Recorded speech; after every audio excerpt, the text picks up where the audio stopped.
Hello, എല്ലാവർക്കും നമസ്കാരം. ഞാൻ ശ്രീലത ജയചന്ദ്രൻ. കഴിഞ്ഞ ദിവസം നമ്മൾ ഡാറ്റ സ്ട്രക്ചർ ഒരു ഇൻട്രൊഡക്ഷൻ പറഞ്ഞു അല്ലേ. അപ്പൊ ഇന്ന് ഞാൻ പറയാൻ പോകുന്നതെന്ന് പറഞ്ഞാൽ അൽഗോരിതമാണ്. ഓക്കെ, എന്താണ് അൽഗോരിതം എന്ന് ചോദിച്ചാൽ നമ്മൾ സി ഒക്കെ പഠിക്കുന്ന പോലെ അൽഗോരിതം എന്താന്നൊക്കെ പറയുന്നുണ്ട് അല്ലേ. അതായത് step by step representation of a program, അതിനെയാണ് എന്ത് പറയുന്നത്, അൽഗോരിതം എന്ന് പറയുന്നത്.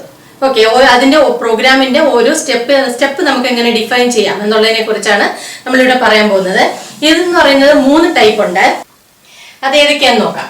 ഓക്കെ, ആദ്യം ഫസ്റ്റ് വൺ വരുന്നതെന്ന് പറഞ്ഞാല് സീക്വൻസ്.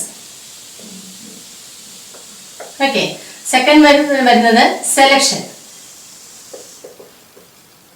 പിന്നെ വരുന്നത് ഐട്രേഷൻ.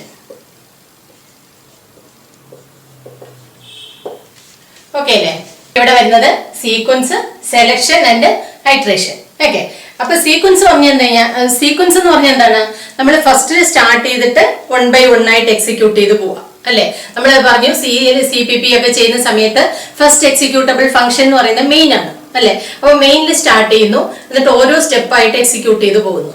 ഓക്കെ, അതിനെയാണ് എന്ത് പറയുന്നത്, സീക്വൻസ് പറയുന്നത്. അവിടെ വേറെ ജമ്പിങ്ങോ ഒന്നുമില്ല. ഓക്കെ, ജമ്പിങ് ഇല്ല, റൊട്ടേഷൻ ഇല്ല, അങ്ങനെയുള്ള കാര്യങ്ങളൊന്നും അവിടെ വരില്ല. ഫസ്റ്റ് മുതൽ ലാസ്റ്റ് വരെ എക്സിക്യൂട്ട് ചെയ്തങ്ങ് പോകും. അതിനെയാണ് എന്ത് പറയുന്നത്, സീക്വൻസ് പറയുന്നത്. അടുത്ത സെലക്ഷൻ പറഞ്ഞാലോ, സെലക്ഷൻ പറഞ്ഞു കഴിഞ്ഞാല് ഇപ്പൊ നമുക്ക് ഏതെങ്കിലും ഒരു കണ്ടീഷനെ ഡിപ്പെൻഡ് ചെയ്തിട്ട്, ഓക്കെ, ഒരു കണ്ടീഷനെ ഡിപ്പെൻഡ് ചെയ്തിട്ട് ഒന്നുകിൽ കണ്ടീഷൻ ട്രൂ ആണെങ്കിൽ ഒരു ബ്രാഞ്ച്, ഫോൾസ് ആണെങ്കിൽ അനദർ ബ്രാഞ്ച്. ഓക്കെ, അതിനെയാണ് എന്ത് പറയുന്നത്, സെലക്ഷൻ പറയുന്നത്. നമ്മളിപ്പോ ഇഫ് കൊടുക്കാം അവിടെ അല്ലെ, ഇഫ് കൊടുക്കാം. അതുപോലെ ഇഫ് എൽസ് അല്ലെ, ഇഫ് കണ്ടീഷൻ ട്രൂ ആണെങ്കിൽ ഇഫ് ബ്ലോക്ക് വർക്ക് ചെയ്യുക, കണ്ടീഷൻ ഫോൾസ് ആണെങ്കിൽ എൽസ് ബ്ലോക്ക് വർക്ക് ചെയ്യുക. അതുപോലെ എൽസ് ഇഫ് ലാഡർ വരുന്നുണ്ട്. പിന്നെ ഏതാ വരുന്നത് സെലക്ഷനില്, സ്വിച്ച് കേസ് നമ്മൾ പറഞ്ഞു അല്ലെ. സ്വിച്ച് കേസ് 1 ആണെങ്കിൽ എന്താണ്, കേസ് 2 ആണെങ്കിൽ എന്താണ്, അങ്ങനെ നമുക്ക് ചെയ്തു പോകാൻ പറ്റും. ഓക്കെ, അപ്പൊ ഏതോ ഒരു ബ്ലോക്ക് മാത്രമേ അവിടെ വർക്ക് ചെയ്യാൻ പറ്റുള്ളൂ, മനസ്സിലായില്ലേ. അപ്പൊ അതിലോട്ട് സ്കിപ്പ് ചെയ്ത് പോകാൻ വേണ്ടിയിട്ടാണ് എന്ത് പറയുന്നത്, സെലക്ഷൻ പറയുന്നത്. ഓക്കെ, അടുത്ത വരുന്നത് എന്താണ്, ഐട്രേഷൻ. ഐട്രേഷൻ എന്ന് പറഞ്ഞാൽ എന്താ വരുന്നത്, റെപ്പറ്റീഷൻ, മനസ്സിലായില്ലേ. ഇപ്പൊ ഒരേ സംഭവം തന്നെ നമ്മൾ മോർ ദാൻ 1 times ചെയ്തുകൊണ്ടിരിക്കുകയാണെന്നുണ്ടെങ്കിൽ നമുക്ക് എങ്ങനെ കൊടുക്കാം, ഐട്രേഷനിൽ പറയാം. അതായത് ലൂപ്പിംഗ് സ്റ്റേറ്റ്മെന്റ് യൂസ് ചെയ്തിട്ട് ആ സംഭവത്തിനെ റിപ്പീറ്റ് ചെയ്യാൻ പറയാം. 2 സ്റ്റേറ്റ്മെന്റ് അല്ലെങ്കിൽ 3 സ്റ്റേറ്റ്മെന്റ്, നമുക്ക് എത്ര സ്റ്റേറ്റ്മെന്റ് ആണോ റിപ്പീറ്റിൽ കൊടുക്കേണ്ടത് അത്രയും സ്റ്റേറ്റ്മെന്റ് എന്ത് ചെയ്യുക, ലൂപ്പിനകത്ത് കൊടുക്കുക.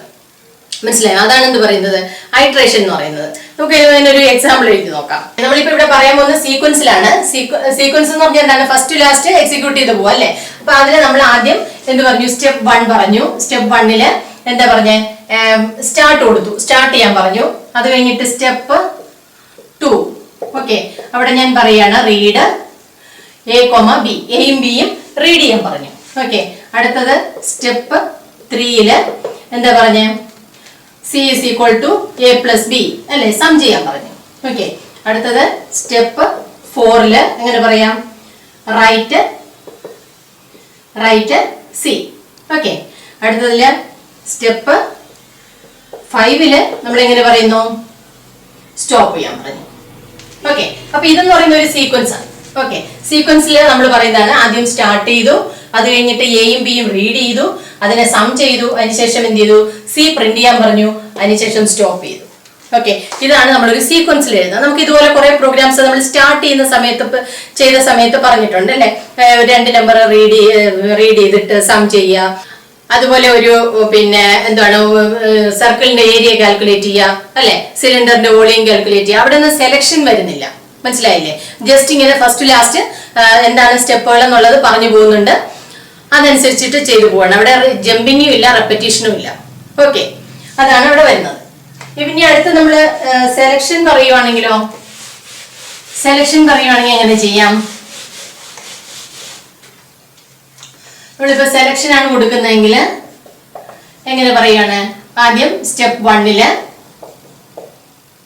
എന്ത് കൊടുത്തു, സ്റ്റാർട്ട് പറഞ്ഞു.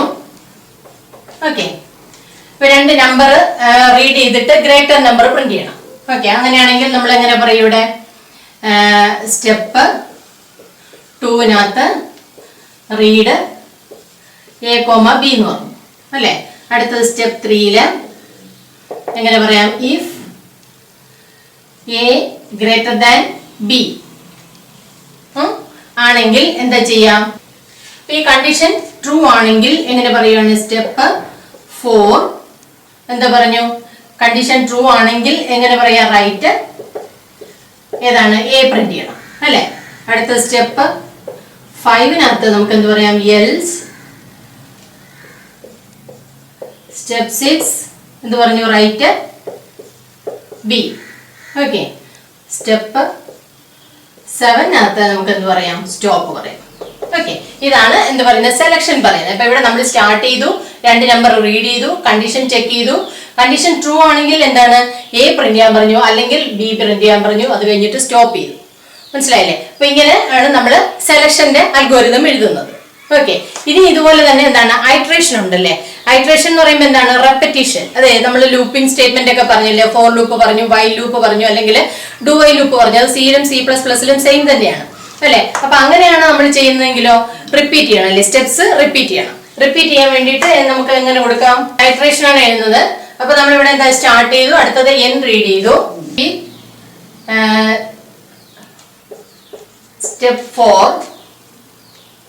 Step 4 until n greater than 0. Okay, n greater than 0 ആണെങ്കിൽ എന്താണ്, ഇത് കണ്ടിന്യൂ ചെയ്തുകൊണ്ടിരിക്കുക. പിന്നെ അത് ആണെങ്കിൽ എന്താണ്, ഞാനിപ്പോ എഴുതാൻ പോകുന്ന ലോജിക് എന്ന് പറയുന്നത് എന്താണ്, ഒരു നമ്പർ റീഡ് ചെയ്തിട്ട് അതിനെ റിവേഴ്സ് ചെയ്യാം. ഓക്കെ, അപ്പൊ ഇത് ചെയ്യുന്നത് എന്താണ്, ഇത് കണ്ടിന്യൂ ചെയ്യേണ്ട എപ്പോഴാണ്, n greater than 0 ആണെങ്കിൽ കണ്ടിന്യൂ ചെയ്യുക അല്ലെ. എപ്പോഴാണ് 0 ആകുന്നത് അപ്പൊ സ്റ്റോപ്പ് ചെയ്യുക. അതാണ് അതിന്റെ കണ്ടീഷൻ എന്ന് പറയുന്നത്. അപ്പം റിപ്പീറ്റ് സ്റ്റെപ്പ് 4 until എന്താണ്, പിന്നെ n greater than 0. ഓക്കെ, ഇവിടെ പറയുന്ന കണ്ടീഷൻ എന്ന് പറയുന്നത് എന്താണ്, n greater than 0 ആണ്. greater than 0 ആണെങ്കിൽ എന്താ ചെയ്യേണ്ടേ, സ്റ്റെപ്പ് 4 അല്ലെ. സ്റ്റെപ്പ് 4-നകത്ത് നമ്മളിവിടെ A-B-C എന്ന് പറയുന്ന 3 സ്റ്റെപ്പ് ഇവിടെ പറയുന്നുണ്ട്. ഓക്കെ, അപ്പൊ ഇവിടെ ഈ ഇത്രയും സ്റ്റെപ്സ് റിപ്പീറ്റ് ചെയ്യാനാ പറയുന്നത്. ഇവിടെ T is equal to എന്ത് പറഞ്ഞു, n%10, R is equal to R into 10 plus T, then n is equal to n divided by 10 അല്ലെ. ഇതല്ലേ നമ്മൾ റിവേഴ്സ് നമ്പറിലേക്ക് വേണ്ടി ചെയ്യുന്ന ലോജിക്ക്. അപ്പൊ അത് 3 സ്റ്റെപ്പ് ഇവിടെ എഴുതി. അതിനുശേഷം എന്താ, നേരെ സ്റ്റെപ്പ് 5 പോയി. സ്റ്റെപ്പ് 5 പോയിട്ട് എന്താണ്, ഈ R പ്രിന്റ് ചെയ്യാൻ പറഞ്ഞു, ദെൻ സ്റ്റോപ്പ് ചെയ്തു. ഓക്കെ, ഇതാണ് എന്ത് പറയുന്നത്, ഐട്രേഷനിൽ പറയുന്നത്. ഓക്കെ അല്ലേ. അപ്പൊ നമുക്ക് ഇതുപോലെ ഏത് പ്രോഗ്രാമിന്റെ വേണമെങ്കിലും ഇങ്ങനെ അൽഗോരിതം എഴുതാം. ഇങ്ങനെ അൽഗോരിതം എഴുതാൻ നമ്മൾ മനസ്സിലാക്കി കഴിഞ്ഞാൽ നമുക്ക് പ്രോഗ്രാമിംഗ് എന്ന് പറയുന്നത് വളരെ എളുപ്പമായിരിക്കും. ഓക്കെ, അത് ജനറലൈസ് ചെയ്യണം. ഓക്കെ, ജനറലൈസ് ചെയ്യാന്ന് പറഞ്ഞാൽ എന്താണ്, നമ്മളിപ്പോ ഈ അൽഗോരിതം എഴുതി കഴിഞ്ഞാൽ നമുക്ക് ഈ ലോജിക്ക് വെച്ചിട്ട് ഏത് ലാംഗ്വേജിൽ വേണമെങ്കിലും നമുക്ക് അതിന്റെ പ്രോഗ്രാം ഡെവലപ്പ് ചെയ്യാൻ സാധിക്കും. ആ പ്രോഗ്രാമിങ്ങിന്റെ കമാൻഡ് മാത്രം മാറ്റി കൊടുത്തു കഴിഞ്ഞാൽ നമുക്ക് അതിനകത്ത് ഒരു പ്രോഗ്രാം ഡെവലപ്പ് ചെയ്തെടുക്കാൻ നമുക്ക് സാധിക്കും. ഓക്കെ, അപ്പൊ ഇതാണ് അൽഗോരിതം പറയുന്നത്. അപ്പൊ നമ്മൾ പറഞ്ഞു ഏതൊക്കെയാണ്, സെലക്ഷൻ, സീക്വൻസ് പറഞ്ഞു, സെലക്ഷൻ പറഞ്ഞു, ഐട്രേഷൻ പറഞ്ഞു. 3ന്റെ ഒരു എക്സാമ്പിൾ നമ്മൾ പറഞ്ഞിട്ടുണ്ട്. കൂടുതൽ നമുക്ക് എക്സാമ്പിൾ വേണമെന്നുണ്ടെങ്കിൽ നമുക്ക് പിന്നീട് ചെയ്യാം. ഓക്കെ, അപ്പൊ ആർക്കെങ്കിലും കൂടുതൽ എക്സാമ്പിൾ വേണമെന്നുണ്ടെങ്കിൽ അതിനെ കമന്റിലൂടെ അറിയിക്കാം. അതുപോലെ വീഡിയോ കാണുന്നവരൊക്കെ മറക്കാതെ ചെയ്യേണ്ട ഒരു കാര്യമുണ്ട്, സബ്സ്ക്രൈബ് ചെയ്യാനും ലൈക്ക് ചെയ്യാനും ഷെയർ ചെയ്യാനും മറന്നു പോരുത്. കമന്റ് ചെയ്യാൻ മടി കാണിക്കരുത്. ഓക്കെ, ഇന്നത്തെ വീഡിയോ എല്ലാവർക്കും ഇഷ്ടപ്പെട്ടാണെന്ന് തന്നെയാണ് ഞാൻ വിചാരിക്കുന്നത്. അപ്പം ഞാൻ ചെയ്യേണ്ട കാര്യങ്ങളൊക്കെ ഞാൻ ചെയ്യുന്നുണ്ട്. നിങ്ങളുടെ ഭാഗത്തുനിന്നും കൂടെ ഒരു സപ്പോർട്ട് കിട്ടുവാണെങ്കിൽ നമുക്ക് ക്ലാസ്സുകളൊക്കെ നല്ല രീതിയിൽ കൊണ്ടുപോകാൻ നമുക്ക് സാധിക്കും. ഓക്കെ, നമുക്ക് അടുത്ത ദിവസം അടുത്തൊരു ടോപ്പിക്കായിട്ട് വീണ്ടും കാണാം. Okay, by.